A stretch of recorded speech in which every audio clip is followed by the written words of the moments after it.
Target classes with Harish sir में आपका स्वागत है। जो लोग हमारे चैनल पर नए हैं वीडियो को लाइक कर दें, सब्सक्राइब कर दें और बेल आइकन को प्रेस कर दें। देखते हैं आज की वीडियो का फर्स्ट क्वेश्चन।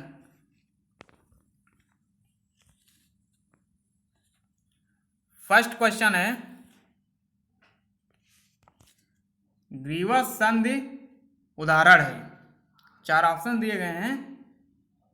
कीलदार संधि का, कब्जेदार संधि का, प्रायाण संधि का, काठी लायड संधि का। तो इसका राइट आंसर क्या हो जाएगा? इसका राइट आंसर हो जाएगा ए, कीलदार संधि का। और इसमें यह जोड़ रीढ़ की पहली और दूसरी अस्थि, पहली और दूसरी अस्थि यानी एटलस और एक्सिस के बीच होती है। एटलस, ठीक है, एक एटलस हो गई और दूसरी कौन सी हो जाएगी इसमें? एक्सिस। दूसरी इसमें हो जाएगी एक्सिस, ठीक है। एक्सिस के बीच होता है जिसके कारण खोपड़ी की गतिविधि होती है। गतिविधि किसकी होती है? खोपड़ी की होती है। क्वेश्चन नंबर 2, अपकेंद्री एवं अभिकेंद्री बल न्यूटन के किस नियम का उदाहरण है? चार ऑप्शन दिए गए हैं। द्वितीय नियम, प्रथम नियम, तृतीय नियम, सभी। तो इसका राइट आंसर क्या हो जाएगा? इसका राइट आंसर हो जाएगा सी, तृतीय नियम। यानी अपकेंद्री एवं अपकेंद्री बल न्यूटन के किस नियम का उदाहरण है? तृतीय नियम का उदाहरण है। क्वेश्चन नंबर 3, कुश्ती का खिलाड़ी दांव लगाने के लिए सबसे अधिक किस संतुलन का प्रयोग करता है? स्थायी संतुलन, अस्थायी संतुलन, गति संतुलन, इनमें से कोई नहीं। तो इसमें जो चार ऑप्शन जो दिए गए हैं यानी स्थायी संतुलन, अस्थायी संतुलन, गति संतुलन और इनमें से कोई नहीं। तो जो सेकंड ऑप्शन इसका दिया गया था अस्थायी संतुलन, ये तो ऑप्शन इसका रॉन्ग हो जाएगा। कुश्ती का खिलाड़ी जो है इस संतुलन को नहीं यूज करेगा। गति संतुलन, इसका भी यूज नहीं। इनमें से कोई नहीं, ये तो रॉन्ग ही है। तो इसका राइट आंसर क्या हो जाएगा? इसका राइट आंसर हो जाएगा ए, अस्थायी संतुलन। यानी कुश्ती का खिलाड़ी दांव लगाने के लिए सबसे अधिक जो है स्थायी संतुलन का प्रयोग करता है, ना कि अस्थायी संतुलन और गति संतुलन का। क्वेश्चन नंबर 4, बाल एवं सॉकेट जोड़ का उदाहरण है। कूल्हे की संधि, कंधे की संधि, कोहिनी की संधि, कूल्हे की संधि एवं कंधे की संधि। तो इसका राइट आंसर क्या हो जाएगा? इसका राइट आंसर हो जाएगा डी हो जाएगा, कूल्हे की संधि एवं कंधे की संधि दोनों। यानी बाल एवं सॉकेट जोड़ का उदाहरण कंधा एवं कूल्हा है। कौन है इसमें? कंधा एवं कूल्हा है। क्वेश्चन नंबर 5, गति का अध्ययन कहलाता है गति विज्ञान, मनोविज्ञान, शरीर रचना विज्ञान, शरीर क्रिया विज्ञान। तो इसका राइट आंसर क्या हो जाएगा? गति विज्ञान का अध्ययन कहलाता है, ना तो मनोविज्ञान होगा, ना तो शरीर रचना विज्ञान होगा, ना तो शरीर क्रिया विज्ञान। इसमें हो जाएगा राइट आंसर ए, गति विज्ञान हो जाएगा। और किन्सियोलॉजी ग्रीक भाषा के काइनिसियो से लिया गया है, जिसका अर्थ गति है, तथा लोगोस का अर्थ है ज्ञान अथवा अध्ययन। किन्सियोलॉजी की मूलतः व्याख्या गति के अध्ययन से है। क्वेश्चन नंबर 6, गति के नियम दिए गए हैं, यानी गति के नियम जो किसने दिए हैं? आदर्श द्वारा, वुडवर्थ द्वारा, न्यूटन द्वारा, ब्यूचर द्वारा। तो इसका राइट आंसर क्या हो जाएगा? इसका राइट आंसर हो जाएगा सी, न्यूटन द्वारा। जो फर्स्ट नियम था, ठीक है, न्यूटन की गति का जो प्रथम नियम था उसको क्या कहते हैं? जड़त्व का नियम भी कहते हैं। ठीक है, इसको पिछली वीडियो में जो बता भी चुके हैं, जड़त्व का नियम। और जो सेकंड नियम था इसको क्या कहते हैं? त्वरण का नियम कहते हैं। इसमें हम बार बार बताए थे कि F बराबर क्या होता है? ma। और जो तृतीय था, तृतीय नियम था क्रिया। ठीक है, क्रिया और एवं क्या था? प्रतिक्रिया। क्रिया एवं प्रतिक्रिया। तो क्रिया एवं प्रतिक्रिया का था इसमें। ठीक है, और जो न्यूटन के जड़त्व का तो पहला नियम था क्या था? यानी इसमें बताया गया था यदि कोई वस्तु गति की अवस्था में है तो वह गति की अवस्था में ही रहेगी, और यदि कोई वस्तु विराम की अवस्था में है तो वह विराम की अवस्था में ही रहेगी, जब तक कि उसके ऊपर कोई वाइबल नहीं लगाया जाता है। इसको क्या कहते हैं? न्यूटन की गति का प्रथम नियम या जड़त्व का नियम भी कहते हैं। द्वितीय नियम था इसमें F बराबर m में, यानी किसी वस्तु के द्वारा लगाया गया द्रव्यमान उसके त्वरण के गुणनफल के क्या होता है? समानुपाती होता है। यह था न्यूटन की गति का द्वितीय नियम। अब क्रिया प्रतिक्रिया का नियम भी इसमें बताए थे। ठीक है, तो इसका राइट आंसर क्या हो जाएगा? इसका राइट आंसर हो जाएगा सी हो जाएगा, न्यूटन द्वारा। बहुत इंपॉर्टेंट क्वेश्चन है ये। क्वेश्चन नंबर 7, वह अदृश्य है परंतु हमेशा उपस्थित रहता है गति में।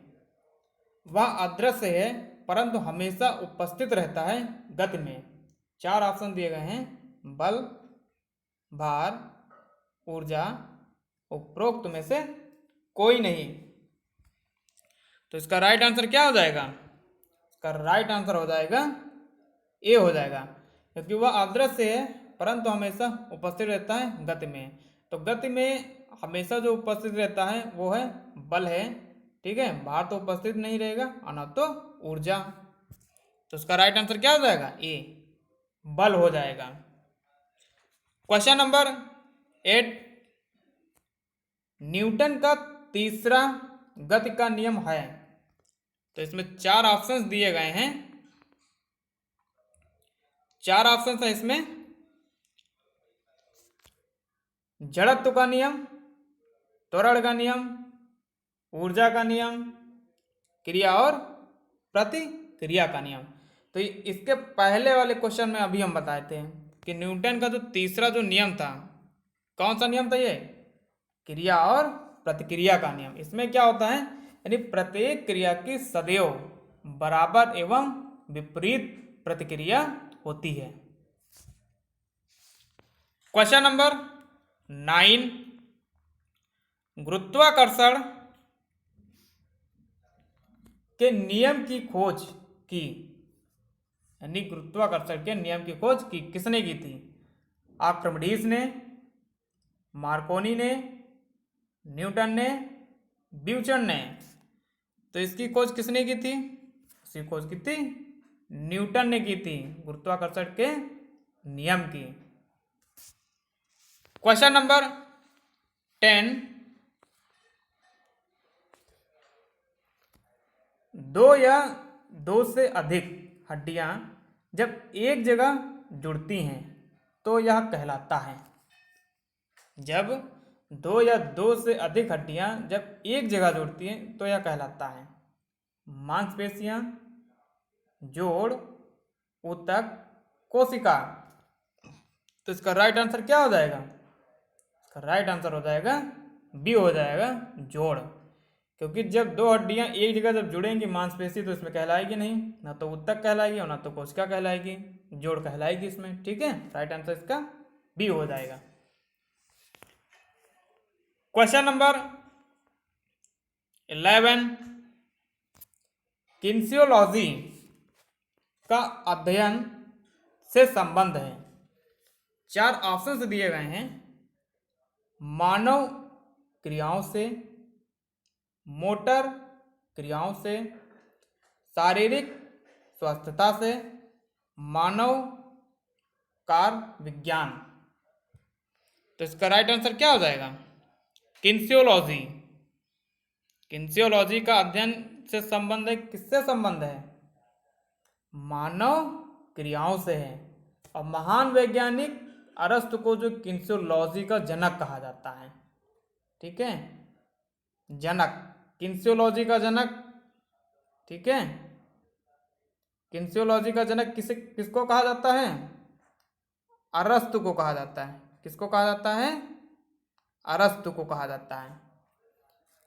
और जिसका अर्थ है तथा लोगोस का अर्थ ज्ञान या अध्ययन है, जो शरीर की जीव विज्ञानी, यांत्रिकी, रचना तथा गति से संबंध रखता है, किन्सियोलॉजी।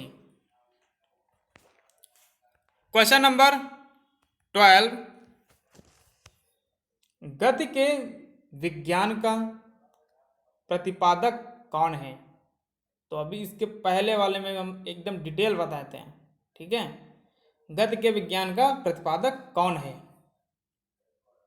एरिस्टोटल, न्यूटन, चेबिनेस, गैलीलियो। तो इसका राइट आंसर क्या हो जाएगा? गति के नियम का प्रतिपादक कौन है? न्यूटन है। अभी न्यूटन के नियम बताए थे, इसमें 3 नियम बताए थे, प्रथम नियम, द्वितीय नियम और तृतीय नियम बताए थे। और इसमें जो इसका राइट आंसर जो बी हो जाएगा, गति के विज्ञान का प्रतिपादक कौन है?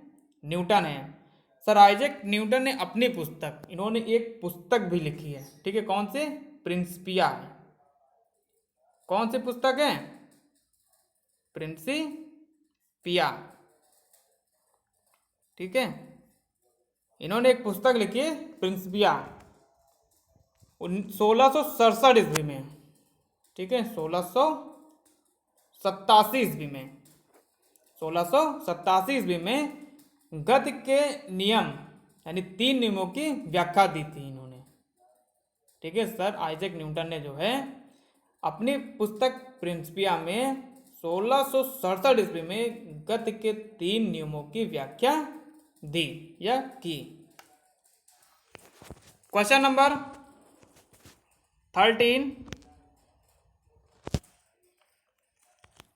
दूसरी श्रेणी के लीवर में होता है, क्या होता है? आधार बल तथा प्रतिरोधक के बीच, बल आधार तथा प्रतिरोधक के बीच, प्रतिरोधक आधार तथा बल के बीच, यह बिना आधार के है। तो इसका राइट आंसर क्या हो जाएगा? इसका राइट आंसर हो जाएगा सी, प्रतिरोधक आधार तथा बल के बीच है। कौन सा? द्वितीय श्रेणी के लीवर होता है, यानी इसमें क्या, द्वितीय श्रेणी का ये उत्तोलक है। और इसमें कौन कौन सा होता है? देखो, इसमें होता है सरौता। कौन सा होता है? सरौता हो गया, ठीक है। और क्या होता है इसमें? नींबू निचोड़ने वाली मशीन होती है, ठीक है, नींबू निचोड़ने वाली मशीन हो गई, कूड़ा उठाने वाली मशीन हो गई, डिप्स या पुशअप लगाने की स्थिति, लेअप शॉट की स्थिति एवं ब्लॉकिंग की स्थिति, ठीक है। पुनः इसमें एग्जाम्पल रिपीट कर देते हैं। फर्स्ट इसमें जाएगा सरौता, इसके बाद नींबू निचोड़ने वाली मशीन, कूड़ा उठाने वाली मशीन, डिप्स या पुशअप लगाने की स्थिति, लेअप शॉट की स्थिति एवं ब्लॉकिंग। क्वेश्चन नंबर 14, मनुष्य के शरीर में अधिकतम उत्तोलक होते हैं, यानी अधिकतम उत्तोलक होते हैं, यानी कितने उत्तोलक होते हैं इसमें, ठीक है। प्रथम श्रेणी, दूसरी श्रेणी, तीसरी श्रेणी, चौथी श्रेणी। तो इसका राइट आंसर क्या हो जाएगा? इसका राइट आंसर हो जाएगा सी, तीसरी श्रेणी। अब तीसरी श्रेणी में क्या होता है? देखो, इस लीवर में बल, अक्ष तथा प्रतिरोध के मध्य में होता है। इसे गति लीवर भी कहते हैं। उदाहरण हो जाएगा इसमें सिटअप्स। क्या हो जाएगा, देखो उदाहरण सिटअप्स हो गया, ठीक है, सिटअप्स हो जाएगा। और इसमें हो जाएगा टांगों को फैलाना, या टांग को फैलाना, टांग को फैलाना, ठीक है, टांगों को फैलाना हो गया। और इसमें जो कोहनी के जोड़ पर बाइसेप्स का कार्य कर्लिंग करना। तो इसका राइट आंसर क्या हो जाएगा, इसका राइट आंसर हो जाएगा सी, तीसरी श्रेणी। क्वेश्चन नंबर 15, प्रथम प्रकार का उत्तोलक बढ़ाने के योग्य है। प्रथम प्रकार का उत्तोलक बढ़ाने के योग्य या प्रथम श्रेणी का उत्तोलक बढ़ाने के योग्य है। 4 ऑप्शन हैं, केवल बल, केवल गति, केवल शक्ति, बल तथा गति दोनों। तो इसका राइट आंसर क्या हो जाएगा, इसका राइट आंसर हो जाएगा बल तथा गति दोनों। इसमें क्या होता है, देखो प्रथम श्रेणी का उत्तोलक जो होता है इसमें होता है बच्चों का झूला। क्या होता है इसमें, बच्चों का झूला, ठीक, बच्चों का झूला हो गया, कैंची हो गई, बच्चों का झूला, कैंची हो गई, प्लास हो गया, ठीक, प्लास, रोवर्स का चप्पू, और डबल से ट्राइसेप को फैलाना। ये किसका उदाहरण है, प्रथम श्रेणी का उत्तोलक। क्वेश्चन नंबर 16, संतुलन निर्भर करता है, यानी किस पर निर्भर करता है। ये 4 ऑप्शन दिए गए हैं, वस्तु के चौड़े आधार पर, वस्तु की अधिक ऊंचाई पर, वस्तु के हल्केपन पर, वस्तु के तंग आधार और हल्केपन पर। तो इसमें जो ऑप्शन जो 4 दिए गए थे, संतुलन निर्भर करता है, तो वस्तु की अधिक ऊंचाई पर तो संतुलन निर्भर नहीं करेगा, ठीक है, तो रॉन्ग हो जाएगा एकदम। वस्तु के हल्केपन पर, इस पर भी जो संतुलन निर्भर नहीं करेगा। और वस्तु के तंग आधार तथा हल्केपन पर, इस पर भी संतुलन जो वो निर्भर नहीं करेगा।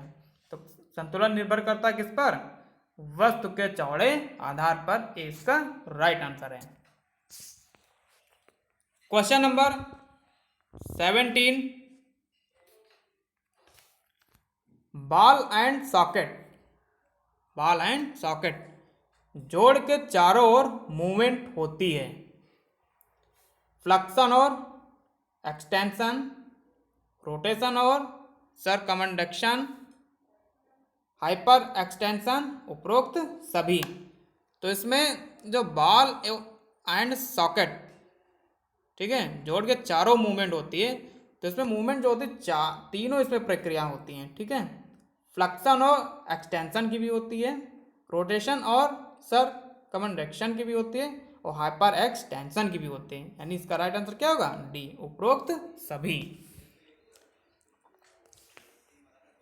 क्वेश्चन नंबर 18, इसमें दिया गया है, ट्रैक पर 100 मीटर के धावक की ऊपर बाजू गति का उदाहरण यह है। 4 ऑप्शन हैं, वक्र रेखीय, रेखीय गति, स्पर्शी गति, उपरोक्त कोई नहीं। तो ट्रैक पर 100 मीटर के धावक के ऊपर बाजू गति का उदाहरण यह है। तो वक्र रेखीय, तो इसमें गति नहीं होगी इसकी, ठीक, ना स्पर्श रेखीय होगी, उसकी गति कैसी होगी, एकदम रेखीय गति होगी।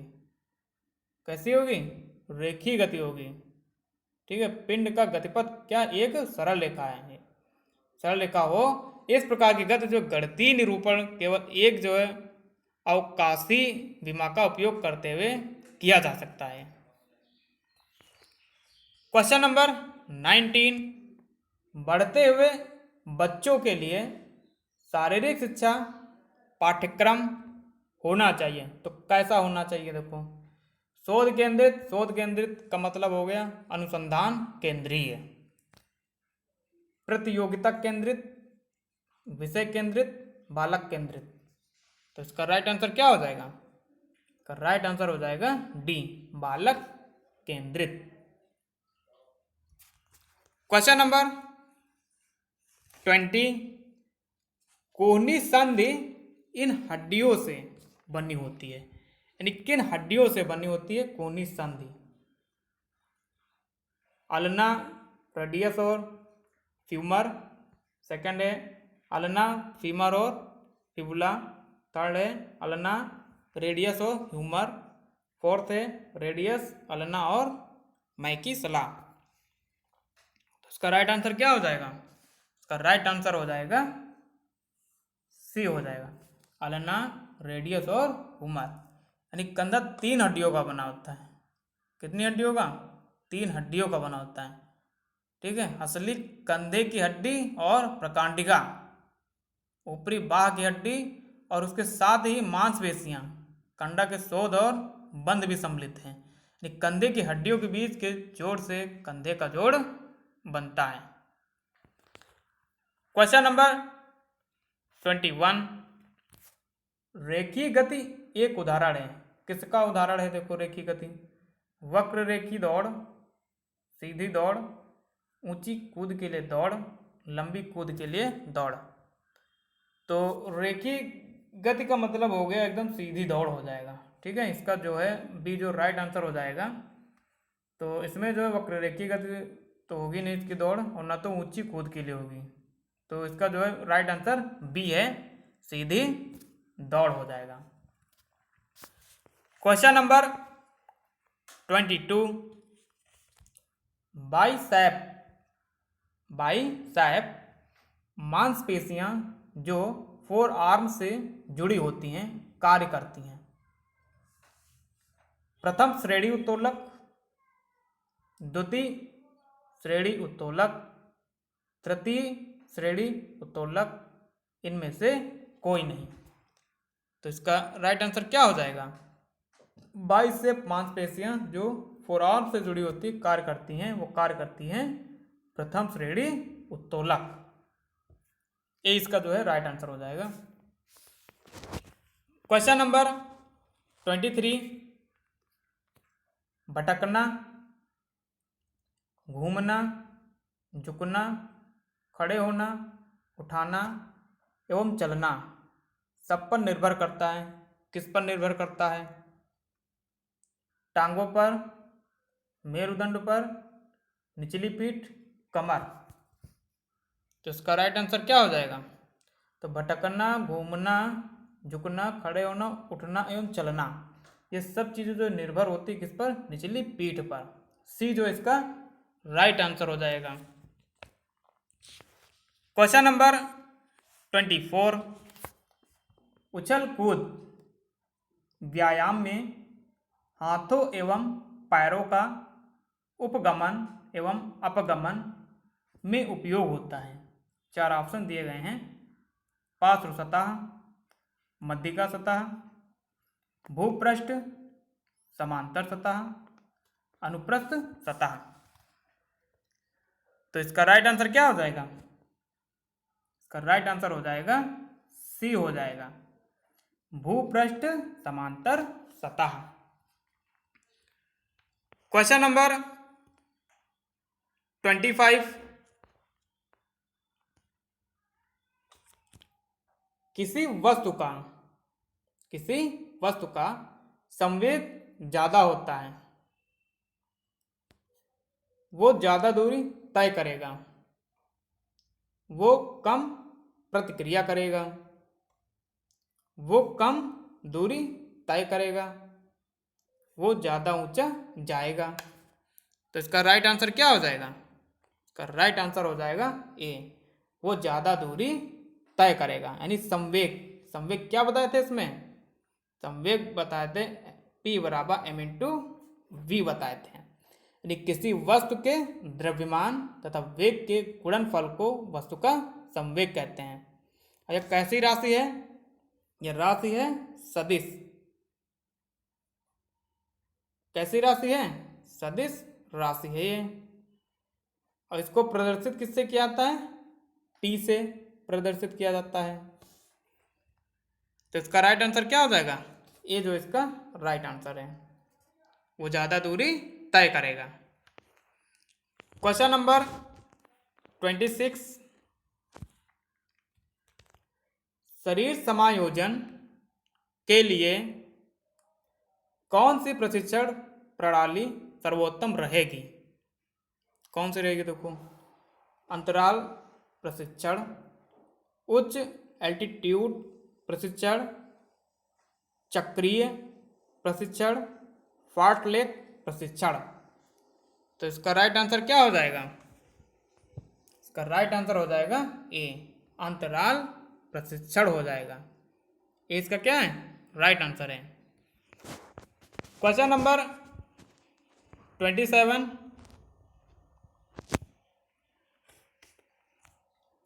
शरीर की शारीरिक सीमाओं से बाहर स्थित बाहरी एक्सिस किसमें प्रतिबिंबित होता है? किसमें ये जो है प्रतिबिंबित होता है? देखो, 4 ऑप्शन दिए गए हैं, यानी घूर्णन का एक्सिस, समांतर छड़ पर जिम्नास्ट का झूलना, सेकंड है चक्का फेंकने वाले या फेंकने वाले द्वारा चक्के को झूलना, टेनिस खिलाड़ी का पक्ष बाजू प्रहार, और फोर्थ इसमें दिया गया है तैराक का जल में गश्त लगाना। तो इसका राइट आंसर क्या हो जाएगा? इसका राइट आंसर हो जाएगा ए हो जाएगा, समांतर छड़ पर जिम्नास्ट का झूलना। क्वेश्चन नंबर 28, निम्न में से प्लेन शरीर को ऊपर और नीचे के हिस्से में बांटता है, के हिस्से को बांटता है, ये में बांटता है। 4 ऑप्शन दिए गए हैं, ट्रांसवर्स, सजिटल, वर्टिकल, फ्रंटल। तो इसका राइट आंसर क्या हो जाएगा? इसका राइट आंसर हो जाएगा ए, ट्रांसवर्स। ट्रांसवर्स जो है प्लेन शरीर को ऊपर और नीचे के हिस्से में बांटता है, यानी मानव शरीर जो है मुख्य 3 भागों में बटा हुआ है। ठीक है, 3 भागों में बटा हुआ है, ऊपर का हिस्सा, मध्य का हिस्सा और नीचे का हिस्सा, 3 भागों में। ठीक है, एक तो ऊपर का हो गया, ठीक है, और एक हो गया मध्य का हिस्सा, और एक हो जाएगा ये नीचे का हिस्सा। ठीक है, नीचे का हिस्सा। क्वेश्चन नंबर 29, तेज धावक सेट कमांड पर किस स्थिति में रहता है? किस स्थिति में रहता है? देखो, 4 ऑप्शन दिए गए हैं, स्थिर संतुलन, तटस्थ संतुलन, अस्थिर संतुलन, उपरोक्त में से कोई नहीं। तो तेज धावक सेट कमांड पर किस स्थिति में रहेगा? वो स्थिर संतुलन में तो नहीं रहेगा, ठीक है, ना तो तटस्थ संतुलन में रहेगा, ये तो इसका रंग है, ये ऑप्शन जो है सी इसका राइट आंसर है। वो रहेगा किसमें? अस्थिर संतुलन। क्वेश्चन नंबर 30, द्वितीय श्रेणी के उत्तोलक में अवरोध किनके बीच रहता है? 4 ऑप्शन दिए गए हैं, फलक्रम और फोर्स, फोर्स और अवरोध, फलक्रम और अवरोध, उपरोक्त में से कोई नहीं। तो इसका राइट आंसर क्या हो जाएगा? इसका राइट आंसर हो जाएगा ए हो जाएगा, फलक्रम और फोर्स। धन्यवाद।